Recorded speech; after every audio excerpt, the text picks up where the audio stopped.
ये भूख ही है साहब जो किसी से बस स्टॉप पर नारियल बिकवाती है। ये भूख ही है साहब जो सड़क किनारे किसी से दूसरों के जूते साफ करवाती है। ये भूख ही तो है साहब जो किसी को घर से रोज 50 किलोमीटर दुड़वाती है। ये भूख ही तो है साहब जो किसी को घर से हजारों किलोमीटर दूर रहने पर विवश करती है। पेट की भूख, खाने की भूख, पैसे की भूख, सफलता की भूख, कुछ बड़ा करने की भूख, हम सब किसी ना किसी चीज के भूखे हैं। हम सबको अपनी इस भूख को शांत करने के लिए कुछ ना कुछ खाने को चाहिए। इंसान हमेशा भूखे रहते हैं। जिंदगी की पहली सांस से लेकर आखिरी सांस तक कोई तो भूख होती ही है। और अगर भूख हम में वैसे भी है तो क्यों ना सफलता की भूख पाली जाए, क्यों ना कुछ बड़ा करने की भूख पाली जाए, क्यों ना अपनी इस जिंदगी में कुछ ऐसी भूख बना ले जो हमारे अंदर इतना जुनून पैदा कर दे कि हम किसी के रोके ना रुके। जब जब मानवता के इतिहास में किसी को कोई बहुत बड़ी भूख लगी है तब तब इतिहास के पन्नों ने उस मानव के लिए जगह छोड़ी है। ये दूसरी दुनिया में जाने की भूख ही थी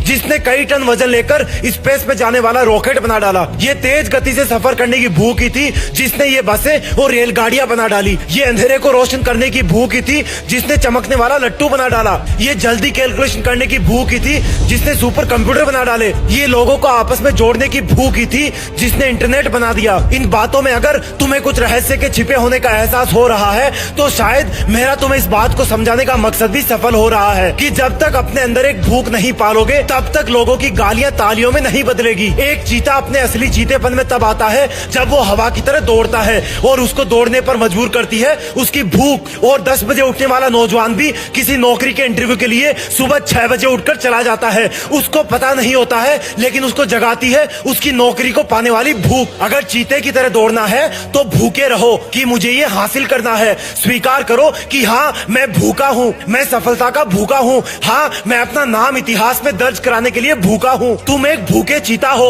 अपनी मंजिल की ओर लपक पड़ो। और अगर भूखे नहीं हो तो अपनी भूख को पहचानो। तुम्हारे लिए क्या जरूरी है, तुम्हारे लिए सक्सेस का मीनिंग क्या है, तब पता लगेगा कि तुम तो सच में भूखे थे, बस झूठ मूठ का सेटिस्फेक्शन का पानी पी के काम चला रहे थे। इसलिए उठो और कमर कस के तैयार हो जाओ। जय हिंद, वंदे मातरम।